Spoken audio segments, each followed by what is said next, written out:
Shalom, everybody, and welcome back to Insights in the Parsha of the Week, Parshat Shabbat, Parshat Ki Tissa, which is also Shabbat Para, the Shabbat after Purim, which is something very special. Rabbi Nachman teaches that from the joy, the simcha of Purim, is made the purification of Parshat Para, the Shabbat's extra recitation of the red heifer, purification, which is a preparation to receive the light and the purity and the redemption of Pesach, the Korban Pesach Be'ezrat Hashem. So this parsha, it's unbelievable because right after the big joy and miracle of Purim, we go into the golden calf. Like we go backwards. What in the world? It's like you had a big miracle, you have Purim, but then we recite the parsha, which deals with the Jews falling to the lowest of levels into the level of the golden calf. But in reality, the golden calf activated a higher level of compassion. And this higher level of compassion, noted as the 13 attributes of mercy revealed to Moshe Rabbeinu in this week's parsha, due to the sin of the golden calf, is synonymous with the miracle of Purim also. That it emanates from a higher level of redemption and of compassion from a God that wasn't revealed beforehand. So the parsha of the Purim story and the Parshat Ki Tissa are really connected and unified in this area.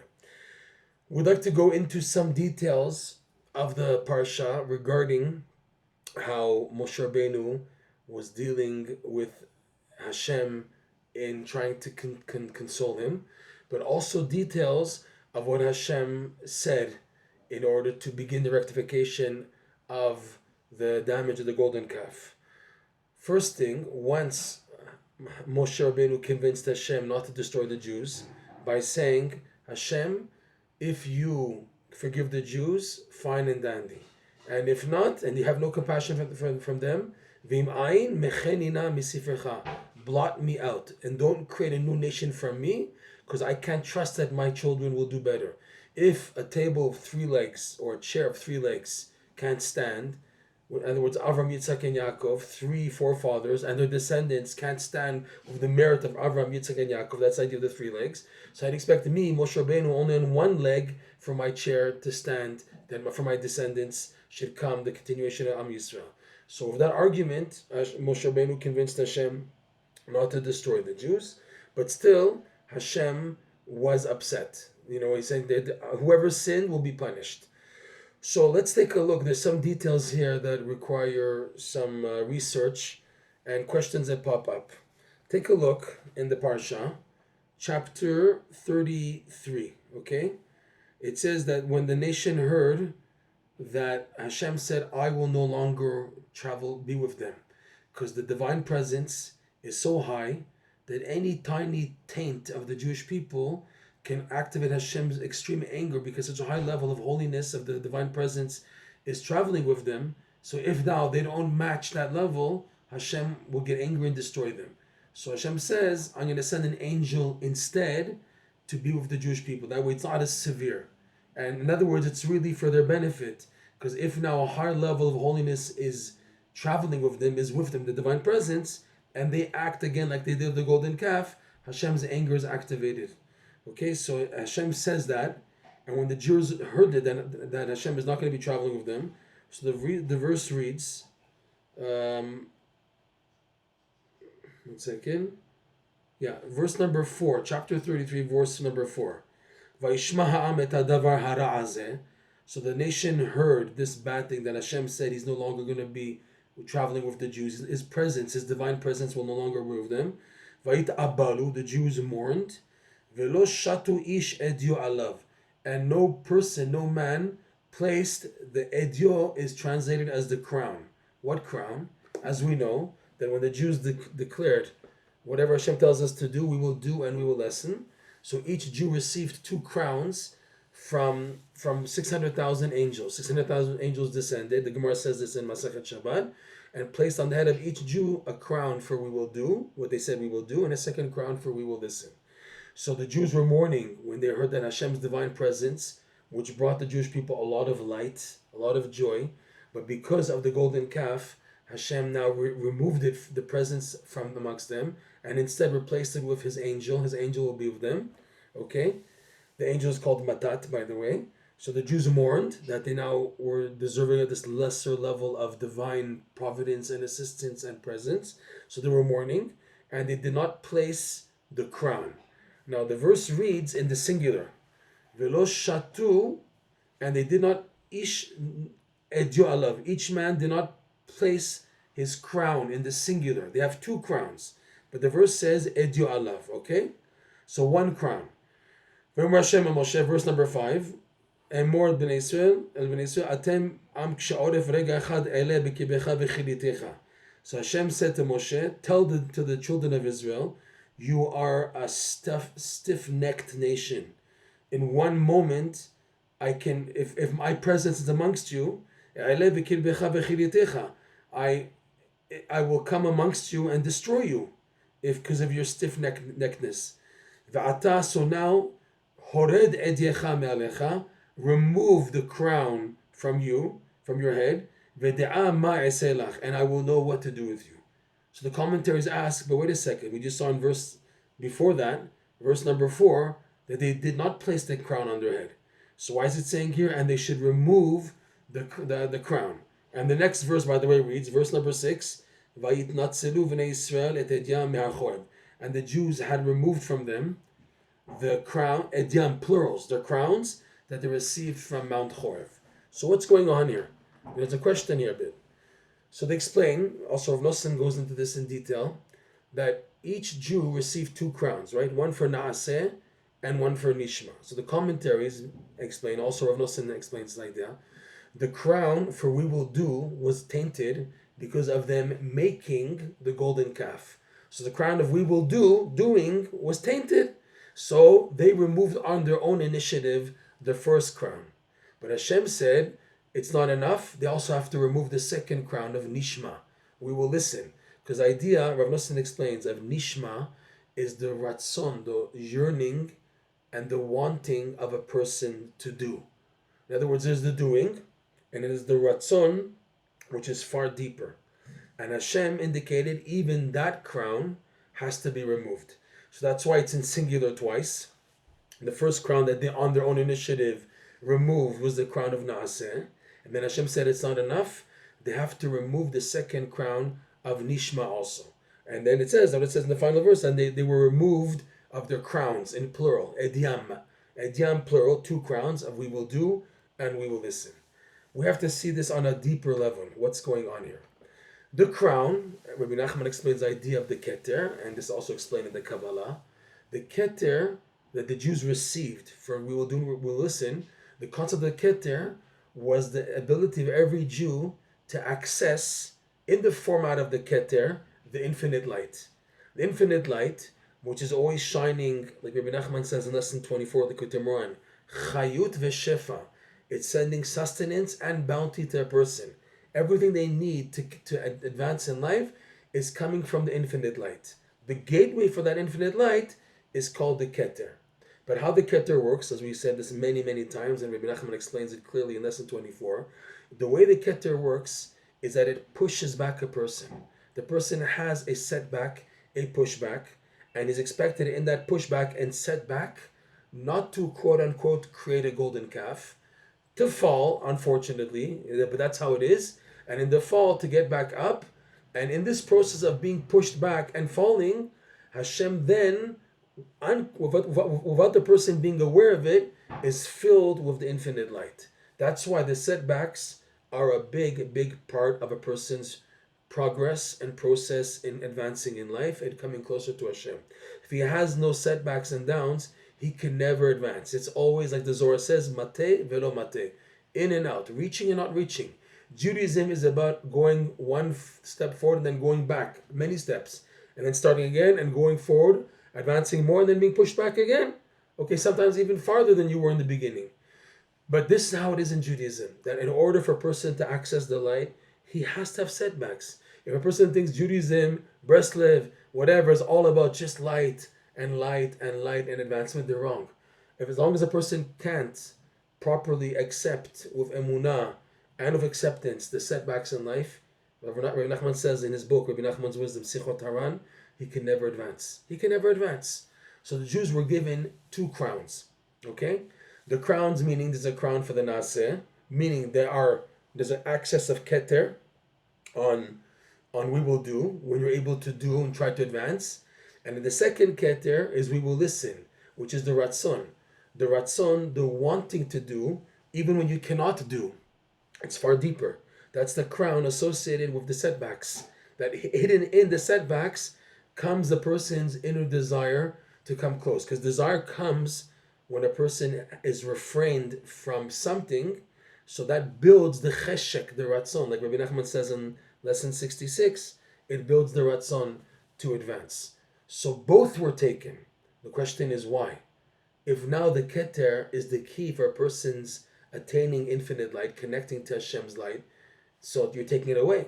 So the answer is, in this case, the Jews fell so low that they made the golden calf. What does that mean? It's true a person has setbacks and he can fall very low. But when a person falls into despair, which was the case of the Jews with the golden calf, they, because of the situation, the scenario, and the pressure of the Yetzer Hara, like Rashi says, quoting the Midrash and the Gemara, the Satan wanted to mix up the Jews.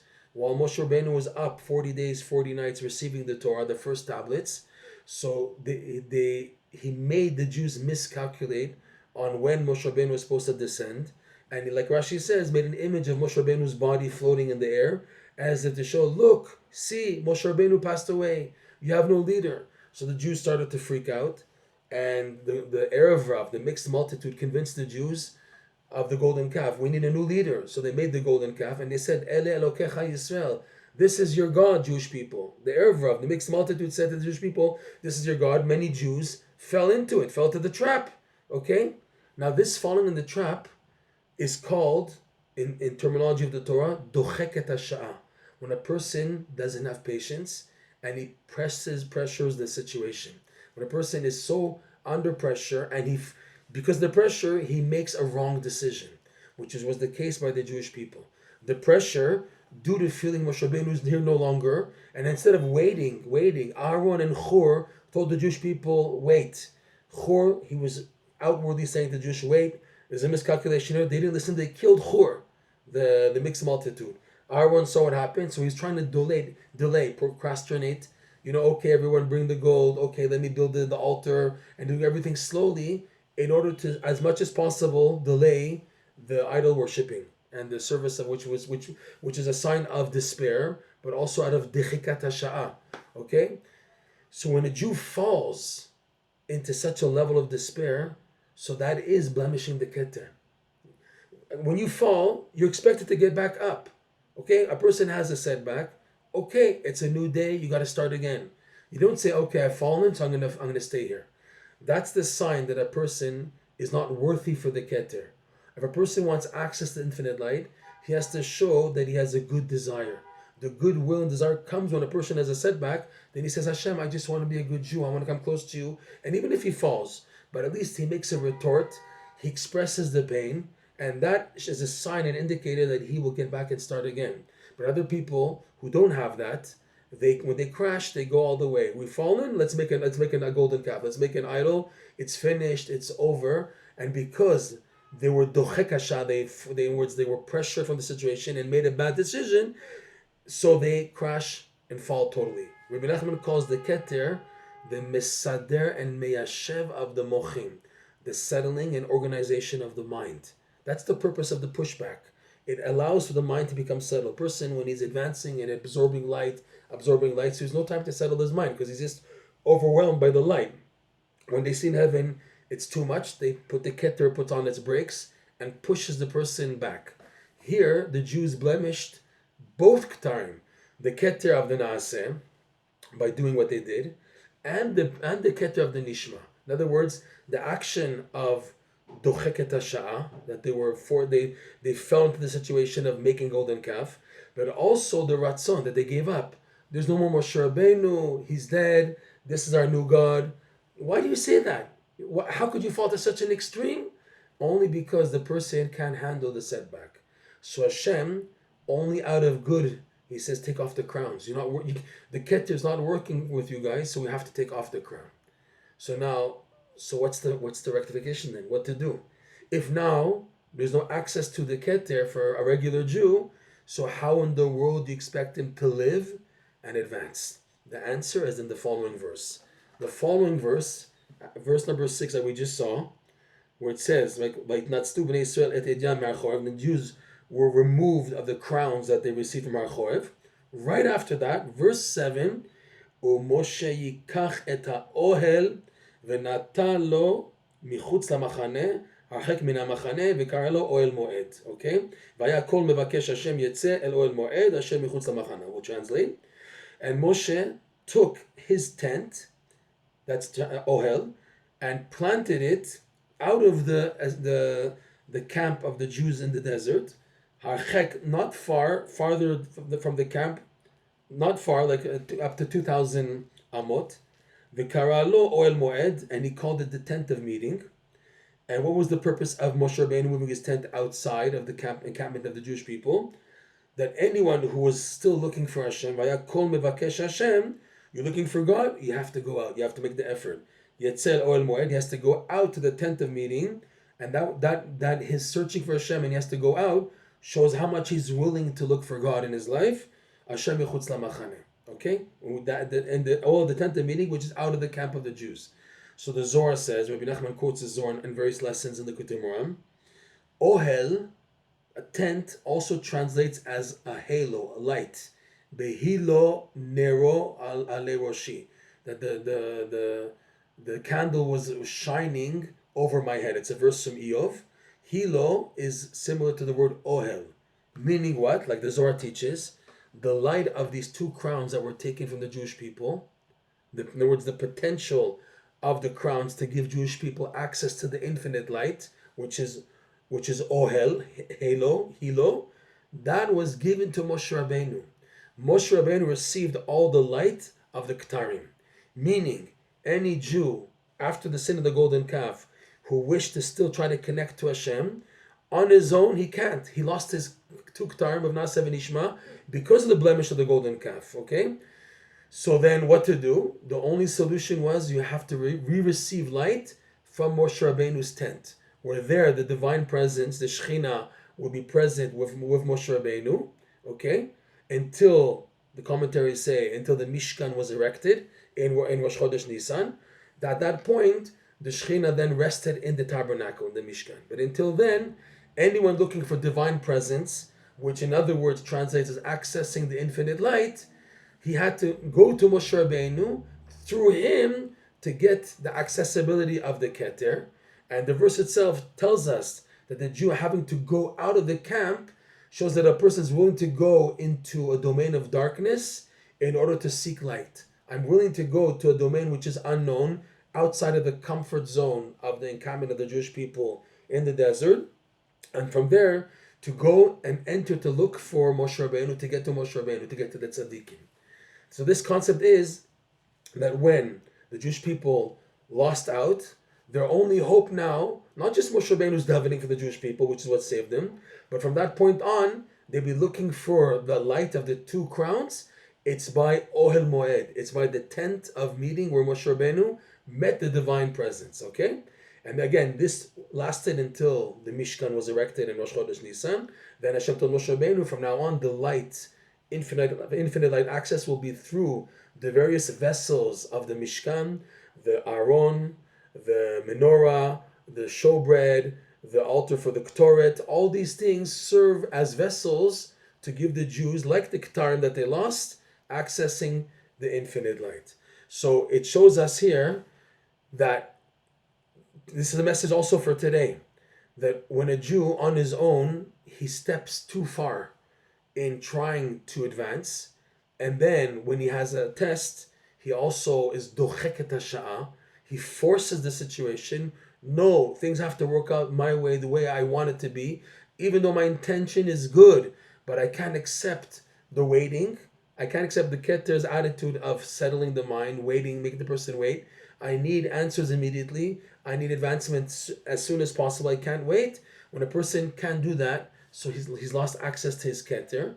and he has no choice but to find the tzaddikim of the caliber of Moshe Rabbeinu, and from them to seek this light. However, the test here is the encampment of Moshe Rabbeinu and all future tzaddikim is out of the encampment.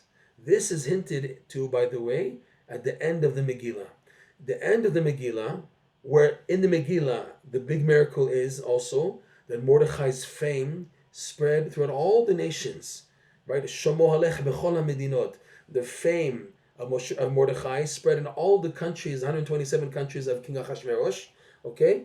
And many non-Jews converted out of the fear activated by Mordechai, because the people feared how the Jews, they were supposed to be destined to be killed, and now the opposite, they were able to kill their enemies. It was such an unbelievable miracle of switching of divine, a pathway. So the fame of Mordechai spread. Okay, the last verse of the Megillah reads, "V'ratzui lerov echav," and Mordechai was accepted by the majority of his brothers. Brothers meaning his fellow Torah scholar members of the Sanhedrin, who were in the Sanhedrin before the exile, who were still around as Mordechai was still there. There were elders as old and even older than Mordechai. Okay, so by the majority of his brethren, fellow scholars, accepted him. They ratzui lerov echav. Why? Like Rashi says, that since now Mordechai got involved with the government and he was learning less Torah because of that, so the Pershu Mimenu, many scholars couldn't handle that and they left him. In reality, it's exact opposite, because the whole story of Purim, we're all recognizing Mordechai. Mordechai and Esther, they're the main, the main theme, the main heroes of Purim. And yet the Megillah says, but he was accepted by some. The majority accepted it, but some didn't. What is that idea? That tzaddikim at the caliber of Mordechai and Moshe Rabbeinu, their encampment to get light is out of the encampment of the Jewish people, meaning that there is this trick, it's a test, that when a person is a mevakesh Hashem, like the verse reads in this week's parsha, whoever was looking for Hashem would go to the tent of meeting. And was a mevakesh, if he tries to go status quo Judaism, all the Hasidic sects and the religious groups and organizations, and he's looking for a higher level of truth, he won't find it there. He has to, in a way, bend, not to chas shalom leave Torah observance, but he has to begin to look elsewhere. He has to go out of encampment in order to find the truth. Like Moshe Rabbeinu was outside, and now also Mordechai wasn't accepted by everybody, casting doubts by some people. Maybe Mordechai is not so valid, but the truth is he was valid. He's the story of the Purim story. So this trick, which is a really big test of free will, is in every generation that a person is looking for true tzaddikim who have access to the light of the Ketarim that were lost due to the golden calf. So these tzaddikim, the test is, are you willing to go out, to leave status quo, to look for the truth, to look for a higher level of truth, because you're mevakesh Hashem. This test is in every generation. This is why, if we look in the history of the Breslev movement, from the beginning of its inception, there has been doubts, strife, opposition, different opinions of many rabbis and scholars and everything. That, what are you doing going into Breslev, going to Rabbi Nachman? This test is already hinted to in the Parsha and in the Megillah, that people are looking for Mevakesh Hashem. You have to go sometimes out of the encampment to look. You have to leave the status quo. Again, not leaving parameters of halacha and Torah. If someone who's in, he continues to be in. Those who are out, so the tzaddikim are outside to help those who are outcasts, who are lost. Anyways, they can connect. But those who are looking, who are brought up, you want to say, in a religious surrounding, but they want more. They feel there's a void. There's a sheker in the Judaism that's being portrayed in their upbringing, and they're scared to make a move or retort because they might lose everything. Here's a test of how much you're willing to sacrifice for the sake of looking for Hashem. Are you willing to go out of the normal in order to find the tzaddikim? So this is hinted to again in this week's parsha, that Moshe Rabbeinu's tent was outside, and also by Mordechai at the end of Megillah, that not all the tzaddikim accepted Mordechai. He wasn't, he's not learning like he used to, so therefore he's not as valid. But the truth is, he is the hero. He was the hero. He continues to be the hero, Mordechai. And that's what's by the tzaddikim. People have doubts. They do this, they do funny things. We're not sure. It's queer, it's weird. But that's the test of someone who's looking for Hashem. Because the light of the Ketarim, we've lost. We lost. We show that we can't, in our capacity, do the process of using the two crowns that we will do and we will listen in order to activate light of the divine presence that we need in our life. So we have no choice but to get that light from the tent of meeting by the Tzaddikim, also represented in the Mishkan, which we don't have today. We don't have a Beit HaMikdash. So the light of the Beit HaMikdash is found by the Tzaddikim in every generation since the destruction of the two temples. So this test is an ongoing test until Mashiach comes, that a person who's a Mevakesh Hashem has to go out of the tent, just like back then. The Jews had to leave the encampment. They had to leave. How could you leave? Oy vavoy, you're leaving. But I'm looking for Hashem, and the tzaddikim are outside, outcasted outside, so I have to go out to look for them. We should be zocheh to find the tzaddikim, and they should enlighten us with the lights of Naaseh and Nishma, until finally Mashiach comes, and we have fulfilled the verse, V'simchat olam al rosham, like the Gemara says on this verse, Shabbat, page 88, that the crowns will be restored, the two crowns of the adayim, the two ornaments, which are the crowns, like Rashi says, which were taken and removed from us, will be restored. The joy that was always there of the two crowns will be al rosham, on their head again, B'ezrat Hashem. Shabbat Shalom, and may we be zocheh to the purity of the Para Aduma as a preparation for Pesach coming, B'ezrat Hashem.